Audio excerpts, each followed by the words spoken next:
everyone, I'm Jason with Love Dallas. And last night we had the amazing opportunity to go downtown to the Dart Rail and minister to people. Our goal was to go on the Dart Rail and do Dart Church and just love and worship Jesus on the train.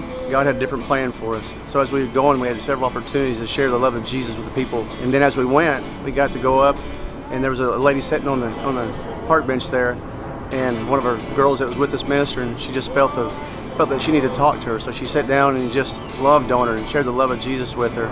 And we got to pray with her through a situation that was very, very tragic. And then we got to minister with music and just play and sing, and then just sit down and just sit beside her. And then as Aaron was playing the guitar, you could just feel the love of Jesus just penetrate that West End Station Dart Rail. I looked over to my left, and there was a guy getting off the train. And we made eye contact, and I was like, oh, that's a rough looking guy. But I noticed that he had something wrong with his arm. And so I said, hey, sir, what happened to your arm? And he goes, man, he said, you wouldn't believe it. He said, I was fighting this 400-pound guy. This guy was pretty big himself. He said, I got a couple of licks on him, but he tore me down, man. He broke my arm. And I said, man, I hate to hear that. He said, man, me too. And I said, can I pray for you? He goes, what? And he just kind of stopped and just sat there. He goes, what? I said, can I pray for you? He goes, yeah. So I put my hand in his hand and reached over and grabbed his elbow, because his elbow was broken and his wrist had been broken. So as I prayed for him, I could feel him testing what I was speaking into his life, and he just started squeezing my hand. And as I prayed more, he squeezed his hand more. Then as I prayed more, he kept squeezing his hand. And I kept looking into his eyes. I was praying with him, and I could just see his countenance change. And then that mean look, that aggressive look turned into more joy. And then he stopped. He said, man, I just want to tell you something. He said, you're here for a reason today. You're here because God knew I was coming down this path, and he knew I needed to talk to you. I said, man, thank you. And then he started prophesying stuff about me and about my life that I didn't even, he never would have known, because he'd never even seen me before.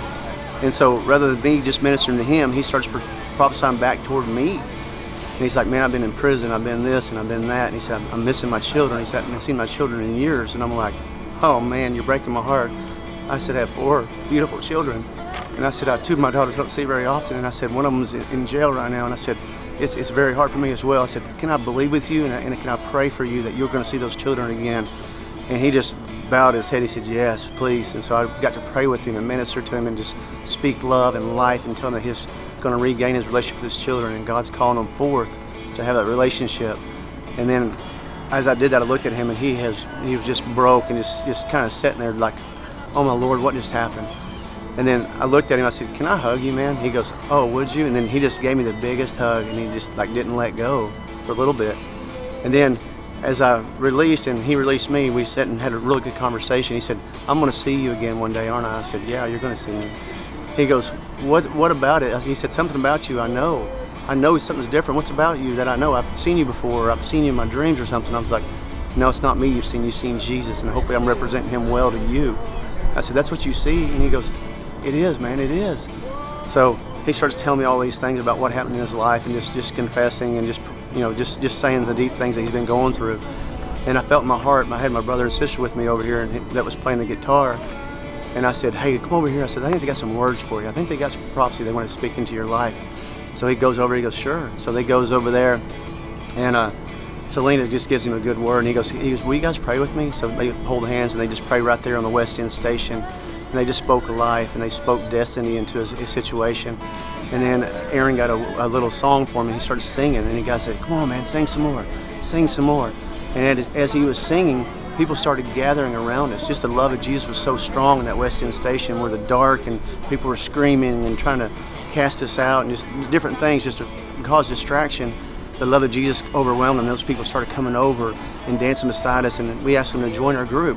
And so we're praying right there in West End for these things to change. And the guy's like, Aaron, please speak more. Please speak more. Please play some more music for me. So he's playing more music.